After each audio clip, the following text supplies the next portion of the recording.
Salut, aujourd'hui, nous allons voir comment exprimer les nombres, les jours, les mois et l'expression du temps en anglais. Alors, voyons ensemble le tout premier point qui est, les nombres cardinaux. Les nombres cardinaux anglais suivent généralement le même processus que ceux de la langue française. Pour comprendre ces nombres, voici une première liste de ces nombres allant de 1 à 20. 1, 2, 3, 4, 5, 6, 7, 8, 9, 10, 11, 12, 13, 14, 15,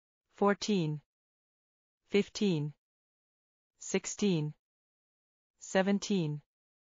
18, 19, 20. Après ces nombres cardinaux allant de 1 à 20, voici une autre liste de ces nombres de 20 à 100, allant d'un intervalle de 10. 20, 30, 40, 50, 60, 70, 80, 90, 100. Passons maintenant aux différents jours de la semaine.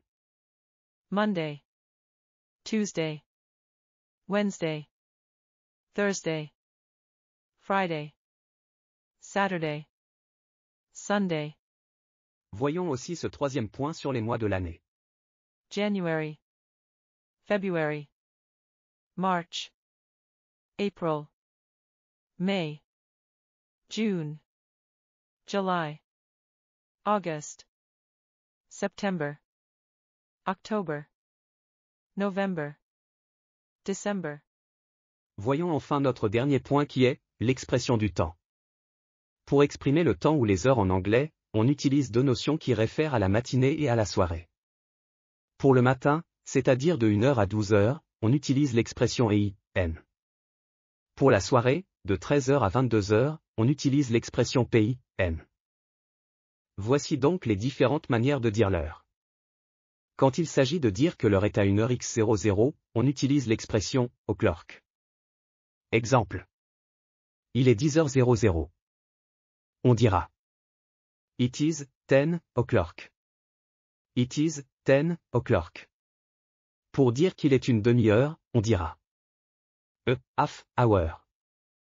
A half hour.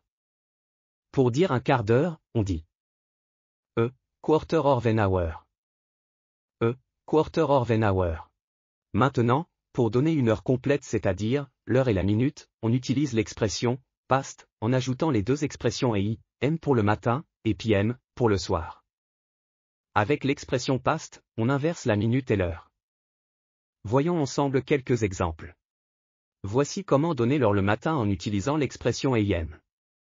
It is 10 past 4 am. It is 10 past 4 am. Et enfin pour le soir avec l'expression PM. It is 15 past 2 p.m. It is 15 past 2 p.m. Toutes nos félicitations. Vous venez de terminer ce cours sur les nombres, les jours, les mois et l'expression du temps en anglais. Afin que vous puissiez retenir ce que vous venez d'apprendre, pensez à le pratiquer quotidiennement.